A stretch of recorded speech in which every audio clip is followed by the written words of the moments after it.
this kind of destruction in the world, and ultimately that's what Elon Musk will be remembered for, not for launching spaceships or creating electric vehicles. He'll be remembered for the destruction he has caused to the very poorest, most vulnerable people in the world, many of whom are in Africa, where he was born, and that's just a great tragedy.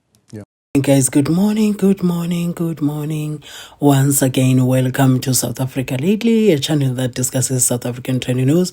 We do, however, grab here and there from international news when it is trending enough to be brought here. Please do understand that I'm not a politician. I do not have deep knowledge in politics. However, I am a South African citizen who is also a voter, and I do believe that my views count when it comes to political affairs of our beautiful country. So Starlink is busy disconnecting their clients. Yeah, I said that. Their clients in South Africa. Hey guys, I want to know if it's okay to have a company competing unfairly with other companies within South Africa. Because now it is said that you could buy the Starlink service anywhere in the world and be using it in South Africa just successfully and connecting it up there, and we are done, we are good to go. So the question is that fair business practice? Because you don't need any authorization. Why did this happen? Couldn't ICASA have done something to control that? Why are we at the mercy of Elon Musk and his Starlink and his SpaceX for us to control that situation? Because according to the guy that we're about to hear, he says now Starlink is geolocking their services, that it doesn't operate in South Africa because they really, really need the license to operate in South Africa. They want to do things right. And he also said something. He said, South Africa, we are too small. We are not that significant in the tech space, like internationally. The world international space, we are not that much of a significant market. We are tiny. So, but now why does Elon Musk want to do business with South Africa that much? He's connecting everything. We cannot say we don't matter. I disagree with that view that we don't matter in that space, because if he can go to even smaller countries like your Lesotho, your Botswana, just wanting Zimbabwe, just wanting to operate there, that means every small country matters when it comes to this such a business, or maybe to compete when it comes to business in general. So I'm not going. He also said Elon Musk will be remembered as a man who has caused a lot of destruction, and I'm telling you, and I don't see Elon Musk recovering from what he has done, this whole thing. And he is about to discover that him being the richest man in the world cannot be more than politics, because politicians have got access to more money than the money that he has as an individual. So they will squash him because I do believe that as well amongst politicians, but you are allowed to differ from my views. Amongst politicians, there is the gentleman's agreement how far the punishment can go. I don't really see Trump carrying any serious consequences about the Jeffrey Epstein, him being on the files and all of that. I just feel like to some degree politicians protect each other. There's this thing that the pro-Elon Musk, the pro-Trump, the pro-white supremacy people have been saying, especially to our South African government, especially President Cyril Ramaphosa. They've been telling him, FEFO, for those who know what FEFO means, F around, and now you have F around, and now you are about to find out. So who is finding out? Please do watch what the gentleman said there, and I'll be back right at the end with my closing commentary. South African Starlink users who have already connected to the service illegally are being disconnected by the provider. This follows a crackdown by the Independent Communications Authority as owner Elon Musk seeks to have it licensed to operate locally. The billionaire has previously said the service was not allowed to operate in South Africa. Staff Editor-in-Chief Toby Shapshak is joining us now for that. Toby, good to have you, and thank you very much for your time. Find it fascinating that there are people who are unofficially using this satellite service in South Africa. How does that happen? So it's, unofficially is a quaint way to describe it. Let's say if you bought a Starlink terminal in London or New York and you flew to South Africa and you opened it and you started using it, you can use it just fine. That's the way the system operates. So, as far as I understand, I've never used or bought a system myself. I've used it. I haven't paid for a subscription. It's not geo-locked. Yeah. So geo-locked would be it would be located around a geolocation. If you buy it to only use it in Botswana, for instance, or Namibia, or the DRC. Maybe that's how it works. I don't know. If you buy it and you can use it anywhere, you set up your terminal, point it at the sky, and it should work anywhere. It doesn't matter if you're in Ukraine or Pretoria. I understand that's how the technology works. So people have bought services elsewhere, or they've been, Starlink put out a statement saying they've been unscrupulous providers who've said, yes, you can operate in South Africa, but you can't. And there's been some talk about paying roaming fees. So I think people have been able to buy it in different parts of the world and use it here. And now Starlink, which seems to be quite serious about getting ICASA regulations, is enforcing that you can't use it. That's what I understand by what's happened, and that they've just prevented people from using it and have sent anyone using it in this area a message, because clearly they can tell if you connect a device to a satellite, the satellite will be able to tell you which device is connecting and where, so they can target or message those individual users and say, terribly sorry, chaps, we're not available in this area, or however they communicate it. I'm trying to be polite about it, given how impolite they've been lately, or their CEO has been lately with their communication. I mean, if it's as simple as getting the device, paying the subscription internationally, and voila, Bob's your uncle. Why the need for it to get a license in South Africa if it's really not geo-locked, as you put it? I think, like any good global corporate citizen, let's put it that way, they want to abide by the rules of the countries they operate in. This is the second time there's been a bit of a clapback about people being able to use it in South Africa without there being the relevant legislation or the relevant licenses. I think they're just doing things by the book. I think that's more likely the reason it's being done than anything else. But the sooner we can get this kind of service available, the better. I know people who use it who in Zimbabwe, and I have another friend who's a farmer in Pietermaritzburg who's desperate for this because they just can't get any other service to provide connectivity, fiber-like, broadband-like connectivity at home. It's $200 a month. It's not for nothing. But it's still connectivity and it still works. And for a lot of people, that's really meaningful. Yeah. What kind of penalties are we looking at here? Because as you say, they've written a nice letter here saying, look, either cancel your subscription or relocate your equipment to a supported country. Then you can continue using the device. If you don't, what happens?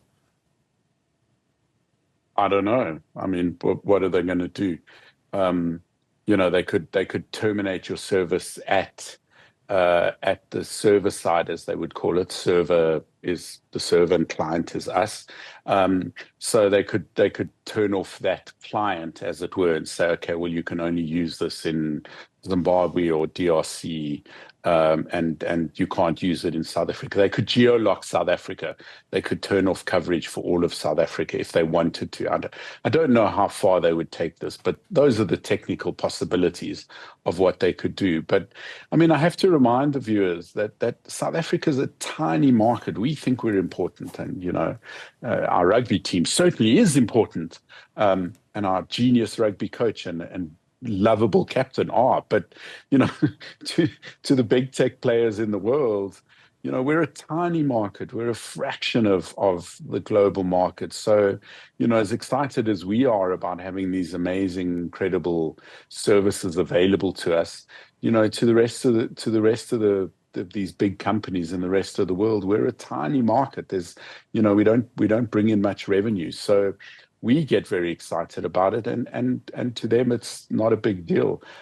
Politically, it is, given Elon Musk's stance towards South Africa, the country of his birth, and the disinformation about the country that he has sown on Twitter, or X, as he's rebranded the company he bought. So there is a political and emotional connection to this, but in terms of many big businesses, South Africa's a tiny market. We are excited. They just aren't.